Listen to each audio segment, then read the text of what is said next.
Hola y bienvenidos a Homo Cognito Fifth. Tu anfitriona Prisa Sagari, gracias por suscribirte, por darle clic a la campanita, por dejarme en la caja de los comentarios tu comentario y tu me gusta. El día de hoy vamos con la parte 2 del primer capítulo del libro de Michael Sala de los secretos escondidos de la Antártica. Si bien creo que en la primera parte, y si no se entiende me puedes dejar en la caja de los comentarios tu comentario, vimos cómo verdaderamente investigó Michael Sala, libro del 2018, donde nos cuenta sobre qué hay escondido en la Antártica, presidentes involucrados, no solo presidentes involucrados, sino que también toda una maquinaria que ha sido escondida del público. Esa es la cuestión. Y que aparte con tecnología inversa. Creo, a decir verdad, que es de los puntos más interesantes cuando llegamos a saber de la sociedad de Thule, qué era, cuáles eran los preceptos, las leyendas, de dónde lo tomaron, y aparte de todo, también cómo está involucrado los nazis desde el primer conflicto, desde en la historia mundial, después el segundo con el señor del bigotito, y ahora a lo que hemos llegado ahorita, a los términos de exopolítica, como la ves desde ahí. Y bueno, voy a seguir con lo que sigue del capítulo y pues voy a ir comentando por si no se entiende y tratándolo de hacer lo más dinámico posible. Bueno, tenemos que James y Susan Poole describen la importancia de mantener las líneas sanguíneas alemanas para la sociedad de Thule, para sus miembros, quienes primeramente era la tarea de redescubrir las glorias de la civilización antigua hiperbórea, establecidas por sus ancestros distantes. Dice así: solo aquellos que pudieran proporcionar su raza pura, por lo menos 3 generaciones, eran admitidas en estas organizaciones. O sea que es más complejo que lo que muchos te vienen a decir y a contar de esas 13 familias de las Illuminati. Esto es un poquito aparte de lo de Alemania y la sociedad de Thule. Ahora bien, dice también, aquella motivación era recordar que tú eras alemán. Mantén tu sangre pura, como muchos otros Volkisch, que eran movimientos en Alemania raciales nacionalistas que se hacían en movilizaciones. Los objetivos ostentables de la sociedad de Thule era que establecieran un pangermánico estado que no pudiera sobrepasar el poder y a Grandeur. Qué interesante, porque nosotros lo único que conocemos en historia oficial es el conflicto segundo con el señor del bigotito, que se pelearon con nuestro país vecino de arriba, que nuestro país vecino de arriba según ganó, y que pues por detrás de cuerdas estaban con toda esta ingeniería inversa, imagínate. Otros secretos alemanes de estas sociedades, como los Die Herren von Schwarzenstein, que serían los señores de la piedra negra, compartían creencias esotéricas similares, y es por eso que, yéndonos para atrás con María Orsic y sus desarrollos en programas de naves exóticas, la necesidad de fundar lo que sería una expertise científica fueron subsecuentemente fundados para cultivar los primeros prototipos que se estaban trabajando, basados en los diseños que fueron recibidos por María Orsic, o Orsic, vamos a llamarla. El profesor Winfried Schumann, director del Laboratorio de Electrofísica de la Universidad Técnica de Múnich de 1924 al 61, era un miembro de la Sociedad de Thule y se le pidió que construyera la nave de Orsic. Schumann era un experto en energía plásmica de alto nivel y de alto voltaje en electrostática, los cuales fueron elementos claves en el desarrollo de propulsión exótica en sistemas para las naves espaciales propuestas. Hay un documento, o se ha documentado, que Schumann investigó este aparato de energía libre de un inventor alemán, Hans Kohler, que se le llamaba Kohler. Este aparato podría eventualmente generar suficiente energía eléctrica para echar a andar un submarino, para después hacerlo con una nave espacial. Durante la naval en los años de 1920, activamente investigaron sistemas nuevos de propulsión para sus futuras generaciones y botes o U-boats, que vendrían siendo un tipo de botes. Obviamente estamos hablando también de cuestiones marítimas, los cuales eran secretamente ensamblados fuera de Alemania. Esto sería en el año 1925. La naval alemana había ahora sí que hecho y arreglado para que Schumann evaluara un aparato llamado cooler, como de enfriamiento. Es lo que a mí me suena.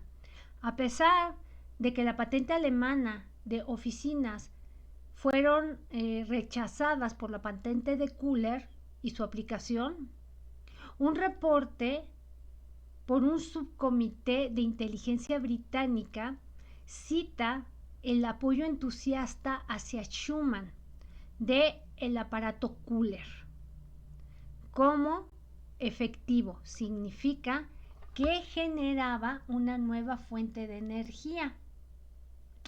Después de una examinación presente, llevada a través y cuidadosamente posible, debo decir que se enfrentó a la explotación de nuevas fuentes de energía.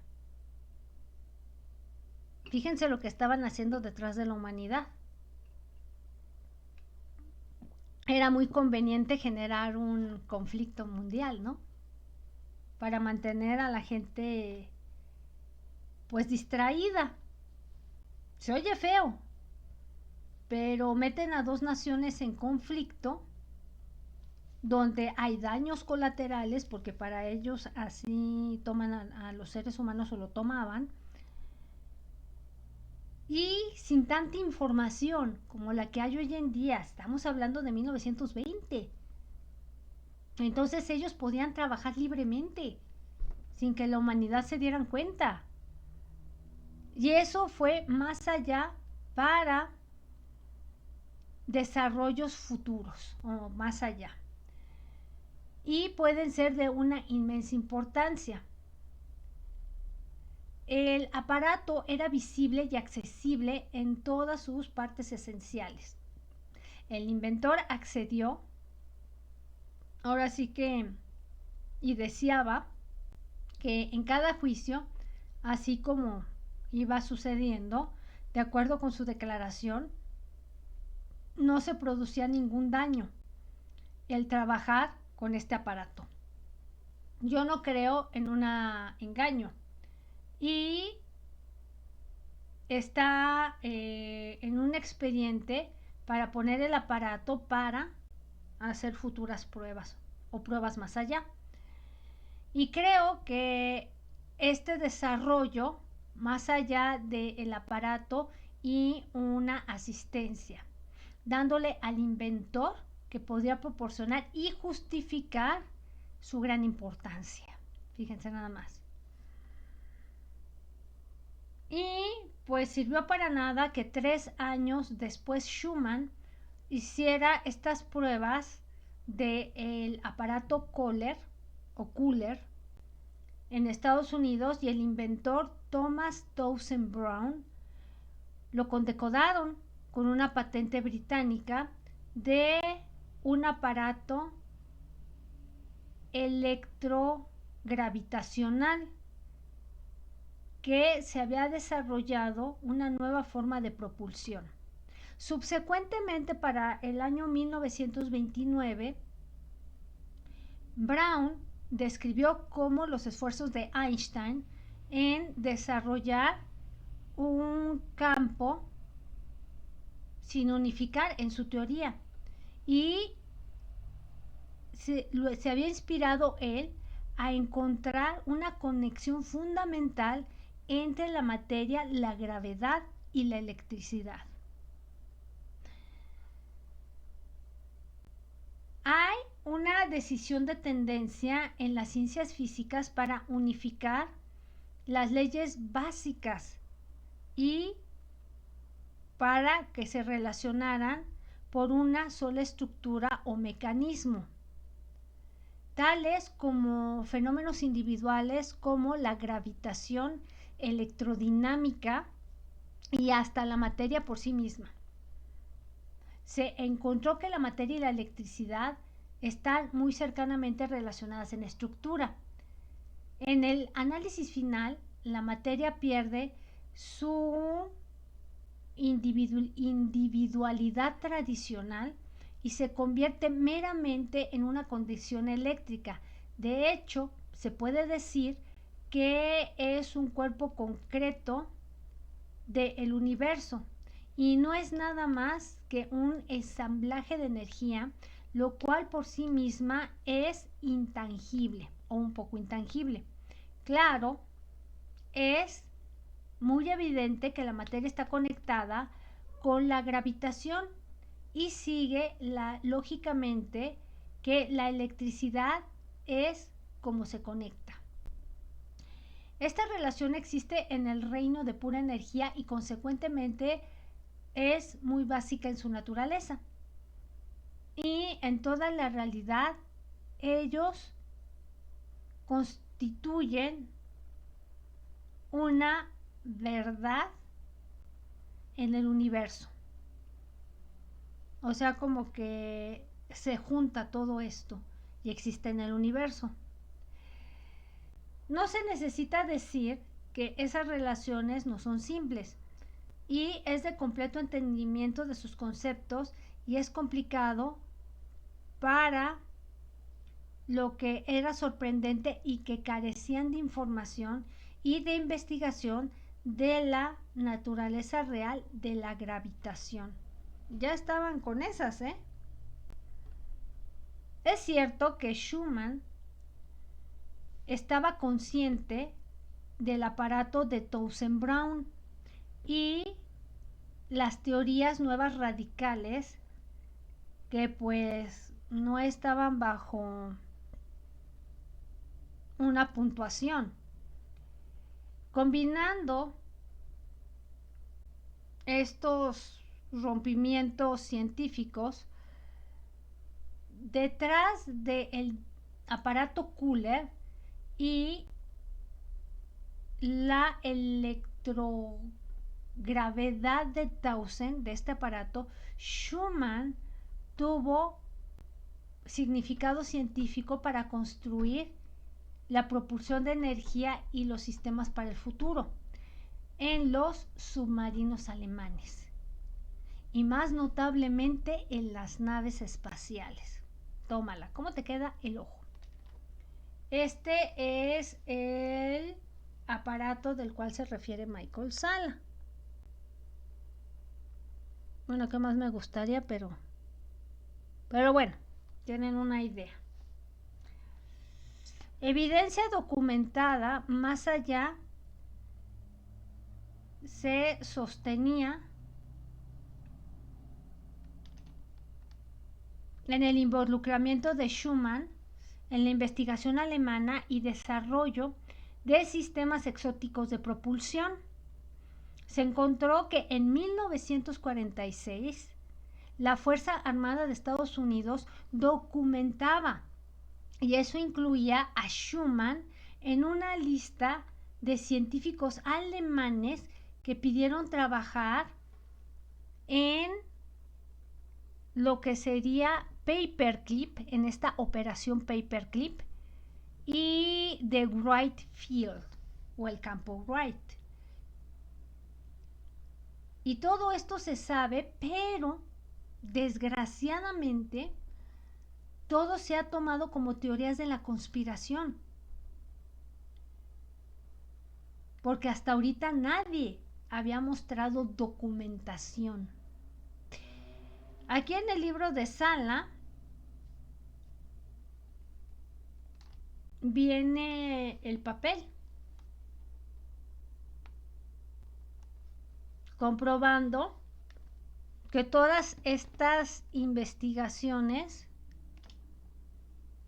de cierto modo existieron y que van más allá de lo que sería invenciones de teorías de conspiración.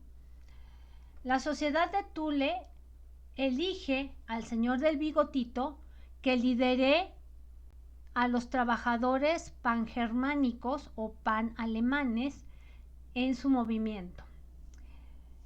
Ya que subió el señor del bigotito, se hizo posible para la sociedad de Thule, la cual secretamente lo apoyaba. La sociedad prominente de Thule y sus miembros lo habían patrocinado en la creación de los trabajadores del partido alemán y expuso ideas nacionalistas, de hecho, para prevenir la clase trabajadora que cayera bajo la influencia rápidamente del movimiento creciente comunista. Parece que estamos escuchando dos historias. ¿A qué me refiero? A la historia oficial que nos han contado de que el señor del bigotito estaba pero bien turulato, que pobrecitos los gringos, que ellos fueron las víctimas siempre, pero que con su esfuerzo, que con su nacionalismo, pudieron vencer a los alemanes. Esa es la historia que nos han contado toda la vida, y si no, vayan a fuentes oficiales.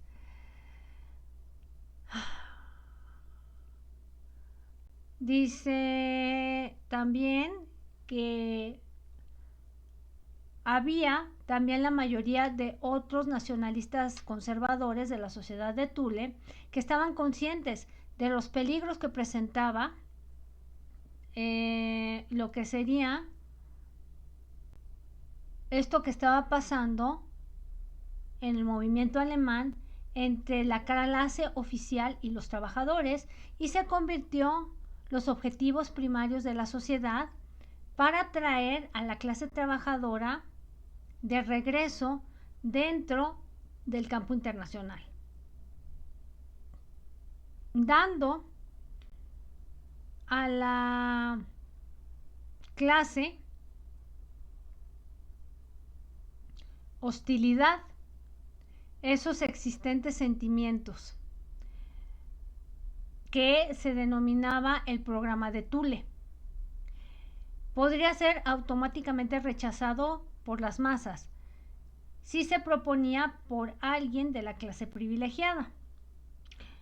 La creación del Partido de Trabajadores Alemán tomó lugar en el 5 de enero de 1919, y la sociedad de Thule inicialmente apoyó a Anton Drexler para que liderara como el líder, el quien ellos podrían usar y secretamente controlar. De hecho, para atesorar a la sociedad pan-alemana y antisemítica y la agenda metafísica. Qué complicado, ¿eh? Pero solo alguien que ha sacado toda esta información nos da una miradilla de qué pasaba y por qué terminaron en la Antártica.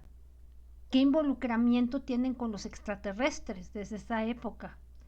Drexler, por lo tanto, carecía de organización, oratoria y habilidades carismáticas.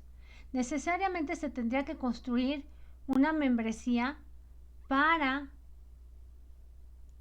una larga membresía de trabajadores del partido para impulsar esta agenda pan-germánica, pero sabemos que es pan-alemana.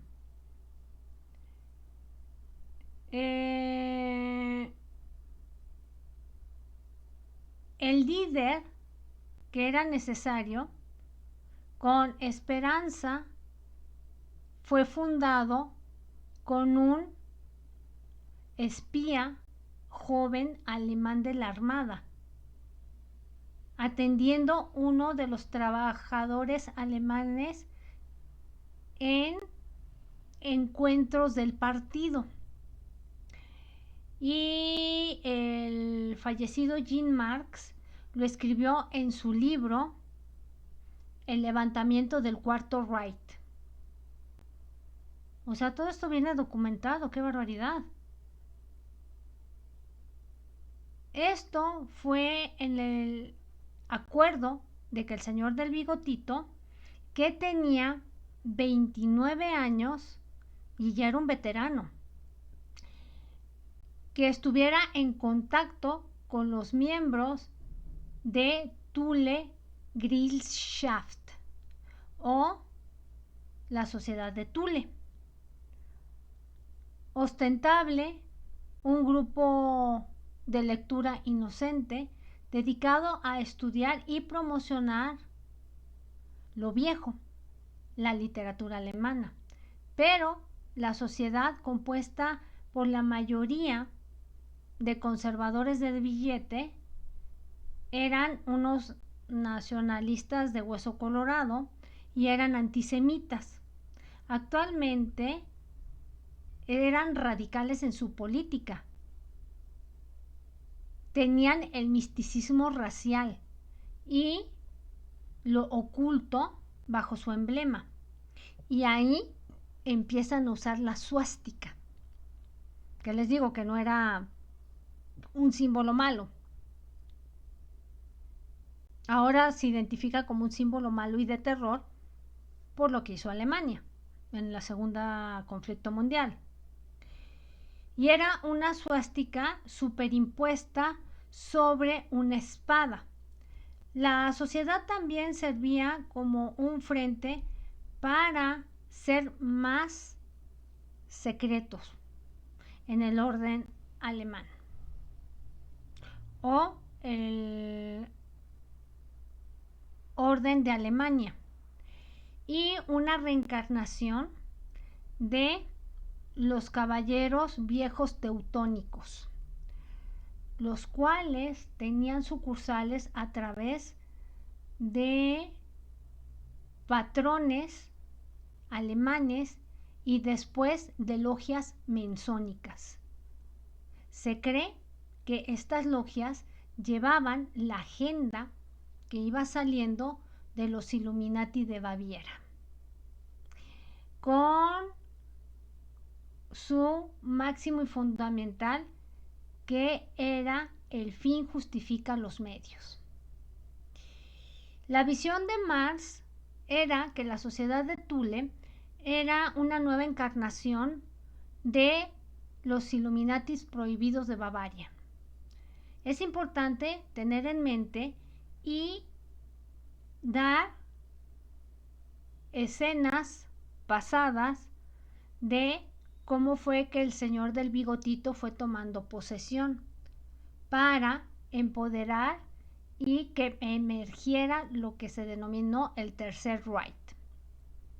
James and Susan Poole sí aciertan de que el señor del bigotito podría haber rápidamente aprendido que los trabajadores del partido alemán eran apoyados por la sociedad de Thule y habían ahora sí que accedido a trabajar con los miembros prominentes de Thule para atesorar comúnmente y compartir lo que era lo pan-alemán y lo antisemítico y creencias metafísicas. El señor del bigotito estaba consciente en ese momento de que se había unido a el Partido de Trabajadores Alemán, los cuales eran apoyados por la sociedad de Thule. Considerando la posición del señor del bigotito como un agente de la Armada y su interés en políticas nacionalísticas y antisemíticas, es como se fue haciendo consciente de que lo apoyaba esta sociedad. Y este nuevo pequeño movimiento se llamó los trabajadores del partido alemán. Si el señor del bigotito tenía tal información, eso explicaría por qué él escogió este pequeño partido de muchos otros grupos nacionalistas que existían en ese momento. A pesar que la sociedad de Thule comenzó a apoyar a los trabajadores del partido alemán, el cual fue a principios de 1920, la insistencia del señor del bigotito fue que se cambiara de nombre a el Partido de Trabajadores Socialistas Alemanes o el Partido Nazi. La sociedad de Thule se organizó en Múnich y se basa en un periódico, el Volkischer Beobacher o el Observador Nacional, que llevaba, ahora sí que en su ala, un papel antisemítico en Bavaria para promover la agenda del nuevo partido. Este periódico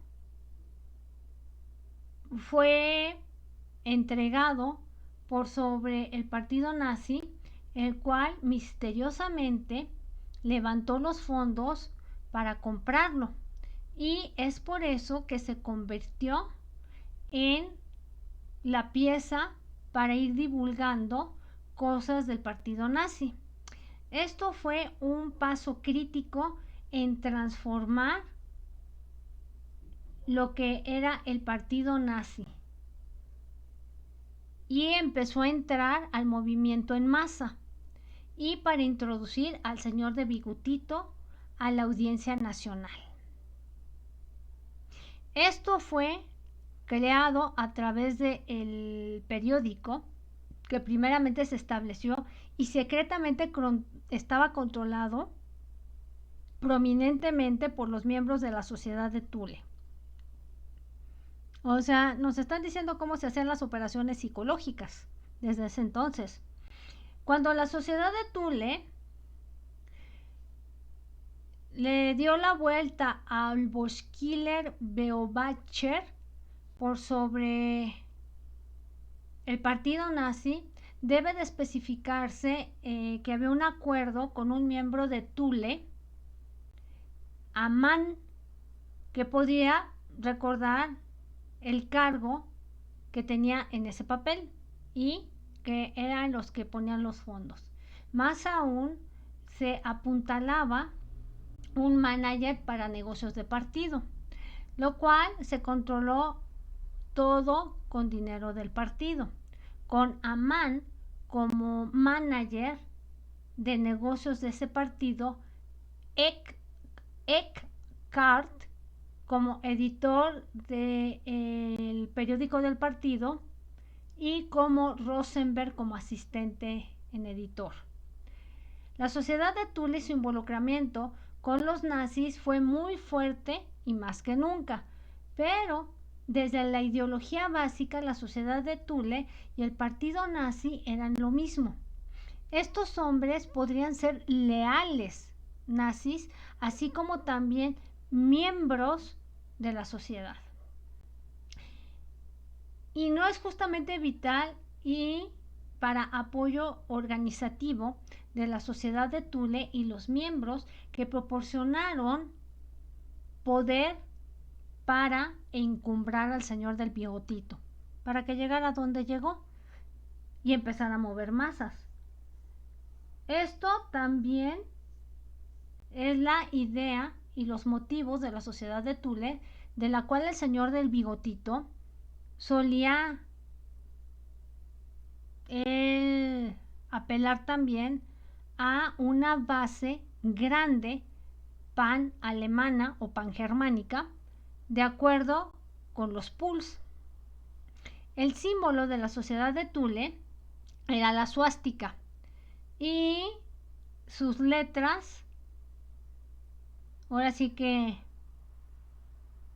al principio, y en la literatura se mostraba el emblema y una gran suástica en una bandera decorada para los lugares donde se hacían juntas y las oficinas.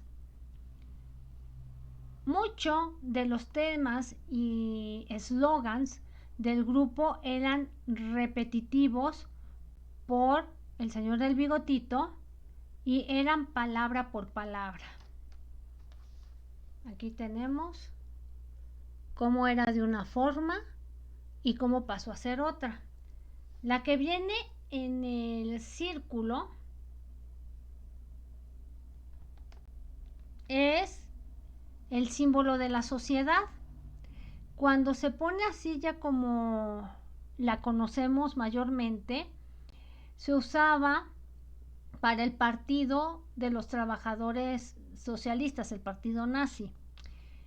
La suástica representa encubierto la fuerza vril y es por eso que era un aspecto vital de lo que la sociedad de Thule creía. La sangre pura alemana y que era aprender y masterizar o hacer maestría de todo eso. Lo adoptó el señor del bigotito de muchas de las sociedades de Thule y sus ideas y los motivos como evidencia que él mismo también era un ocultista. Y aún los miembros de Thule habían reclamado a investigadores históricos tales como Trevor Ravenscroft, autor de The Spear of Destiny o la esfera del destino, creo. Además, la sociedad de Thule y sus miembros proporcionaron aporte vital o apoyo vital al señor del bigotito en la persecución de policías para empezar a dar sus puntos de vista nacionalistas y como Poole escribe, la asistencia más significativa que él podría obtener de la sociedad de Thule de aquí a más allá era la protección de la fiscalización policial gracias a los miembros del gobierno de Thule de Bavaria. De acuerdo con Poole, el partido formado por Hitler podría eventualmente crecer y era un patrón de la sociedad de Thule. Como los trabajadores alemanes o el Partido de Trabajadores alemán podría comenzar a crecer y desarrollarse bajo la guianza de Hitler, capaz e inteligente que eran los simpatizantes de Thule, y los miembros podrían unirse y podría ser de más alto valor para el señor del bigotito. Eventualmente era el niño de las masas y podría crecer en secreto porque pues esta sociedad como que lo acogió a él. Los historiadores grandemente han estado de acuerdo que la sociedad de Thule respaldó a que se empoderara el señor del bigotito, pero Poole no está de acuerdo en este gran término de importancia y dado una disolución aparente en 1925. El mismo año, en la autobiografía del señor del bigotito, que se llama Mein Kampf, que sería Mis preocupaciones, que se publicó notablemente con el apoyo de la sociedad de Thule. Similarmente, Nicholas Godric Clark, autor de Las raíces ocultas del nazismo, escribe: la sociedad de Thule se disolvió alrededor de 1925 cuando se dividió el apoyo. Esto es donde Poole y Godric Clark fallan en tomar en cuenta de que la sociedad de Thule, detrás de la escena y su papel, era un grupo oculto, no un grupo político de solamente de una oficina. En lugar de eso, en lugar de desaparecer de la escena nacional y tener a sus miembros absorbidos porque venía ya creciendo el partido nazi, la sociedad de Thule tuvo éxito en infiltrar el partido del señor de bigotito para poner en lugar a sus miembros prominentes como clave en posiciones para empezar a generar un largo término de metas. Como se citó anteriormente, Pauwels y Bergier vieron que la sociedad de Thule era el centro mágico del movimiento nazi. Hay muchas fuentes adicionales que apuntan que la sociedad de Thule continuaba existiendo detrás de la escena como estar pues escondiditos, pero eran altamente poderosas estas organizaciones o esta organización que en silencio trabajó y manipuló al señor del bigotito mucho tiempo después en su aparente disolución pública en 1925. Como un día moderno de encarnación prohibida de los Illuminati de Bavaria, la sociedad de Thule y sus miembros eran muy familiares con influencia externa desde detrás de la escena. De hecho, para no generar alarma sobre su influencia escondida. Después de todo, los Illuminati de Baviera han sido sacados una vez y después, debido a que si ellos salían al público podrían alarmar a las personas, resultando a que se hiciera como un corte apropiadamente y de riquezas para el gobierno de Bavaria. Por eso decidieron irse tras las escenas, porque obviamente a quién le iba a gustar que unos pocos estuvieran dominando a toda la población. era mejor esconderse y hacerlo tras las escenas. Y dice, así Hitler compartió lo pangermánico o alemán, lo antisemítico y las metas metafísicas de la sociedad de Thule. Así que, ¿por qué no revelar a la sociedad de Thule que estaba verdaderamente detrás de las escenas de ese papel? El señor del bigotito estaba muy, ahora sí que echado para adelante y muy envalentonado para mostrar independencia y no exponerse él mismo como un practicante del oculto o seguidor de un grupo aristocrático llevado por la sociedad de Thule. De acuerdo con Kershaw, autor de El Bigotito, El Señor del Bigotito, 1889-1936, la sociedad de Thule, la lista de miembros se lee de quién era quién, de los simpatizantes a principios de lo que se construyera que eran los nazis, y llevando figuras a Múnich, lo cual incluía a Rudolf Hess, Alfred Rosenberg, Hans Frank, Julius Lehmann, Gottfried Feder, Dietrich Eckart y Karl Harrer.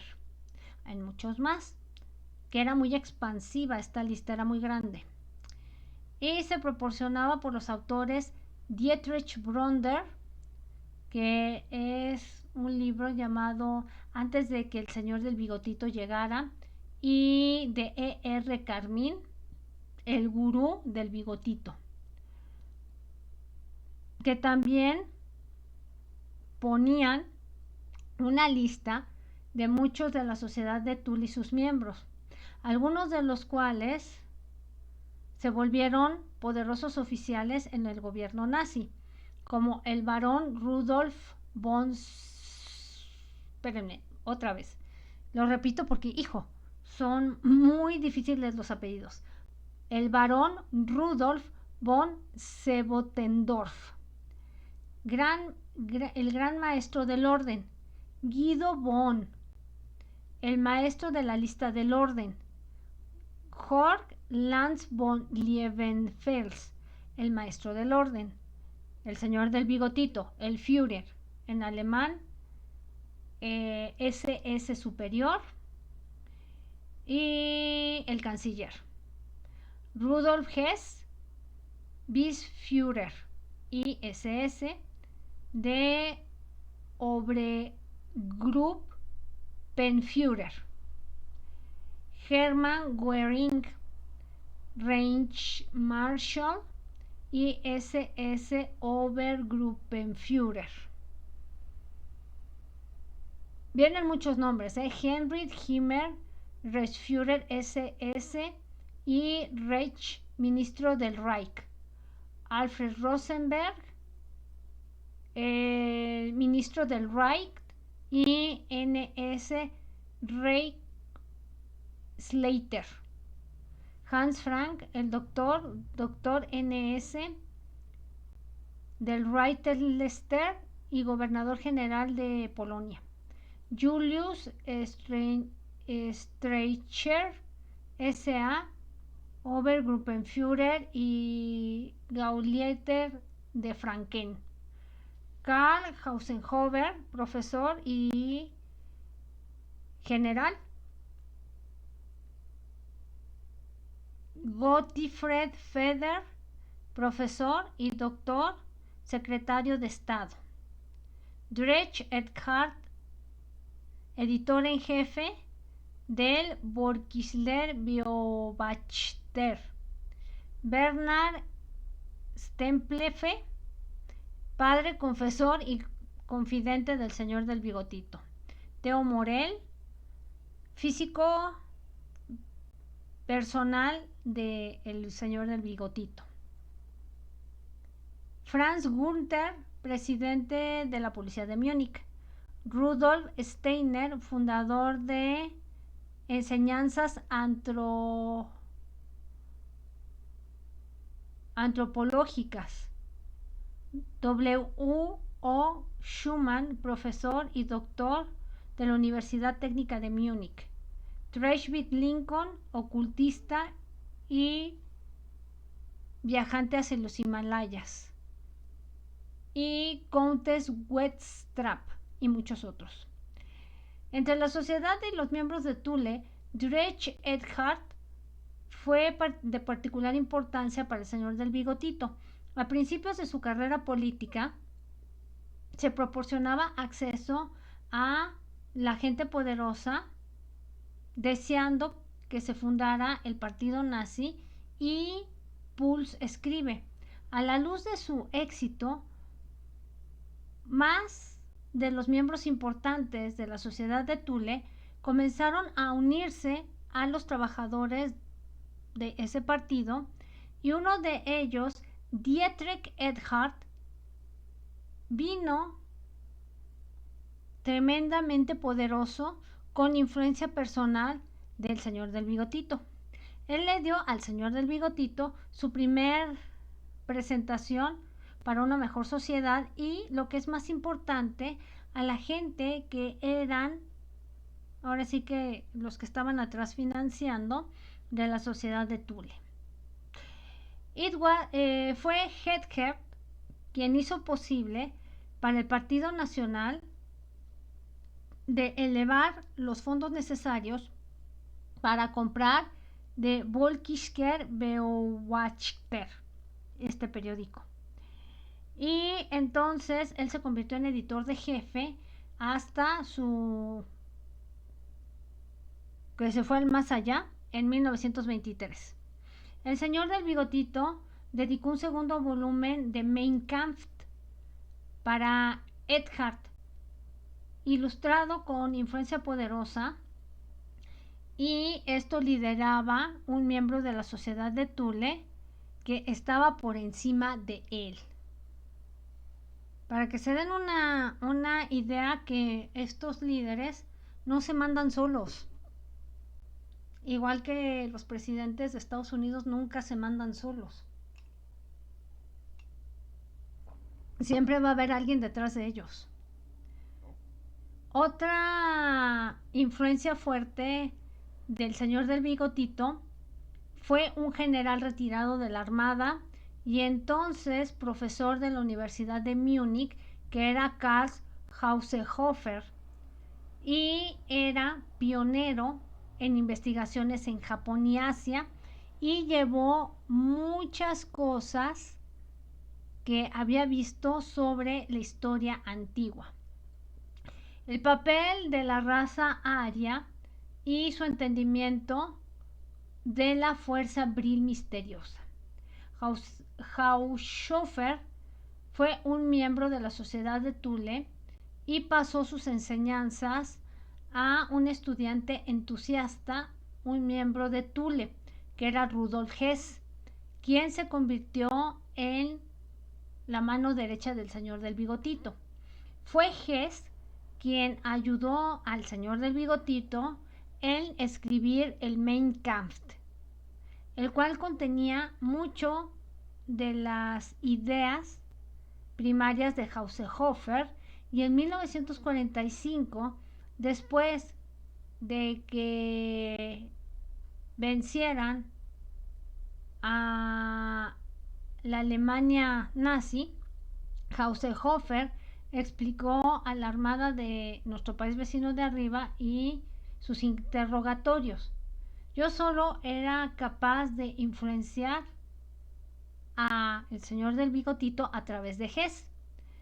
Fue esta admisión dicha, y Hess en realidad era el controlador del señor del bigote por el bienestar de la sociedad de Thule, un papel que él continuaría jugando hasta 1941, cuando él fue capturado durante una misión fallida de paz a Escocia.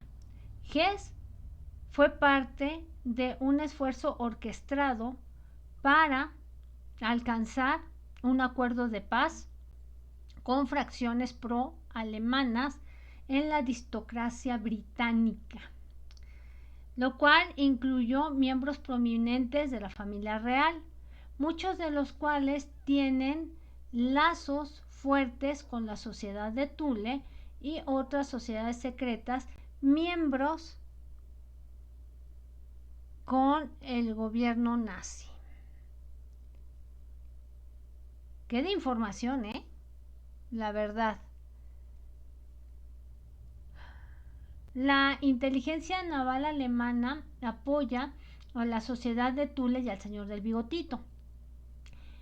La sociedad de Thule tiene un aliado institucional crítico en promover lo pangermánico y lo antisemítico y la agenda metafísica.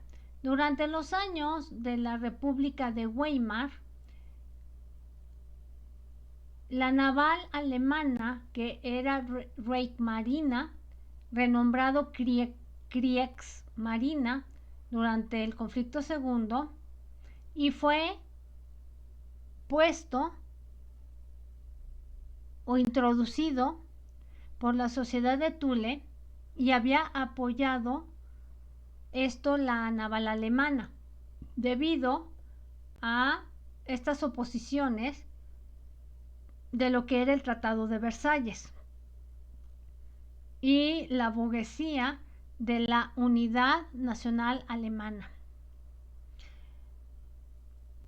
Ahora sí que hubo un reagrupamiento rápido y se empezaron como que a juntar y a hacer acuerdos.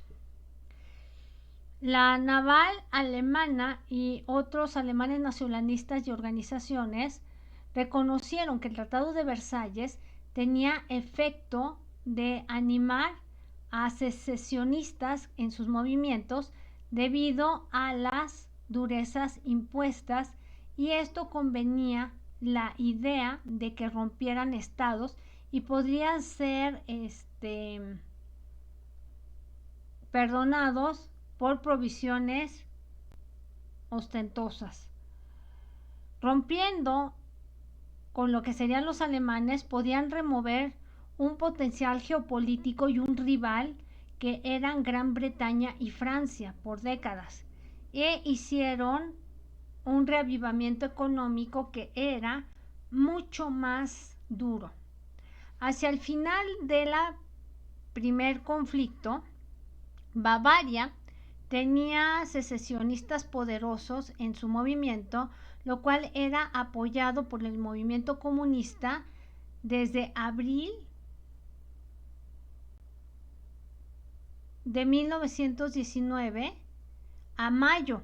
Los días eran 6 de abril y 3 de mayo. Todo esto sucedió en 1919. La República Bavaria Soviética brevemente estaba en poder, pero después de que se echaron a 8 aristocráticos de la sociedad de Thule, la república fue violentamente suprimida por el secesionismo bavario, que fue vehementemente opuesto por la sociedad de Thule y la naval de Alemania. A pesar de que su cooperación fue natural e inevitable entre estas organizaciones, y rápidamente se manifestó una vez que la sociedad de Thule fue formada a principios del 1919. La primera evidencia para esto se revela por sí mismo, proporcionado por la naval del espacio de los encuentros en Thule. Y la nota de Poole dice: después de que la sociedad de Thule rentó para sus propias oficinas en el Hotel Four Seasons, ellos llevaron encuentros o juntas en cuartos de oficiales de la naval, de su club, y en el mismo hotel. La sociedad de Thule apoyó después y tuvo varias oficinas y hombres de la brigada de Errath y una unidad naval después de que Kapp fallara. Todavía otra razón poderosa para la naval alemana, apoyada por la Sociedad de Thule, sale de ese Tratado de Versalles, lo cual severamente limitaba el número de naves que podrían tener como dueños, así como también abolieron una entera flota de categorías tales como los submarinos, artículo 181 que se estipulaba en el tratado. Después de que expiró un periodo de 2 meses de lo que venía dentro de la fuerza del tratado presente naval alemán.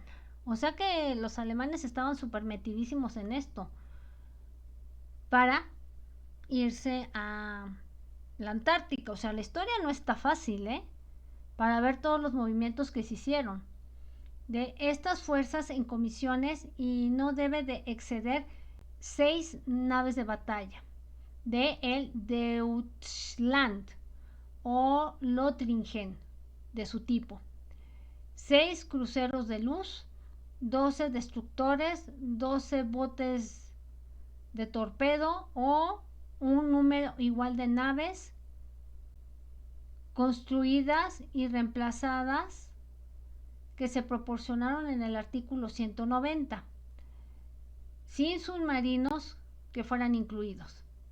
Todas estas naves de conflicto, excepto hay una provisión que por el contrario en el presente tratado podría ser puesta en una reserva o devota para propuestas comerciales. De hecho, para tener estas restricciones en el tratado circunventes, la inteligencia naval había arreglado en trabajar con compañías más grandes alemanas para secretamente construir, ahora sí que activos navales en naciones extranjeras. Hasta tal tiempo como las restricciones fueron levantadas y hubo un rearmamiento, podría proceder de manera abierta. Hasta ese final, la naval alemana de inteligencia usó a la Sociedad de Thule para financiar y apoyar al señor del bigotito, y fue una cubierta importante de, ahora sí que de fundadores de los nazis, y para que empezara a ser una pieza importante para el poder político. Además que los aristócratas y los hombres de negocios y los rusos blancos, a ellos se les recordaba a uno de los grupos en los cuales el señor del bigotito recibía dinero. La inteligencia naval involucrada en este caso era el hombre que después se convertiría o se conocería como el líder de la resistencia alemana en contra del señor del bigotito. Era entonces comandante y teniente Wilhelm Canaris. Desde que estas agencias de inteligencia son expertos en cubrir cualquier trazo de sus actividades, la evidencia que permanece es así como que a cuentagotas. Por lo tanto, es suficiente y definitivamente enlazar al señor del bigotito en organizaciones de cónsul o de la ala derecha de la unidad de los Terro, de oficiales exnavales y fundadores de la inteligencia naval. ¿Cómo la ven desde ahí? Complicada la historia, pero me parece muy interesante cómo lo está desglosando Michael Sala con lo que respecta a que nosotros entendamos cómo fue que los alemanes acabaron en la Antártica, con quiénes tuvieron acuerdo, quiénes los financiaron. Y pues el desglose está súper interesante e históricamente hablando, con años y todo, no es algo que se esté sacando de la manga. Por el contrario, está muy bien fundamentado y todo esto nos trajo en el 2018. Estamos 2025 y estos libros no los encuentras en español. Así es que este es el único lugar que te estás enterando qué hicieron los alemanes y cómo ellos empezaron a tener malamente y usaron para mal la tecnología dada por los extraterrestres para tenerla escondida y hacer tratados por debajo del agua y no beneficiar a la humanidad. Mañana seguimos con la parte 3 del capítulo 1. Por mi parte es todo. Que tengas buen día, buena tarde, buena noche. Y si hay algo que no se entienda, me comentan. Pero a mí me está quedando súper claro cómo está de enredada un poco la historia. Pero hace falta que esto se empiece a saber en español. Bye bye.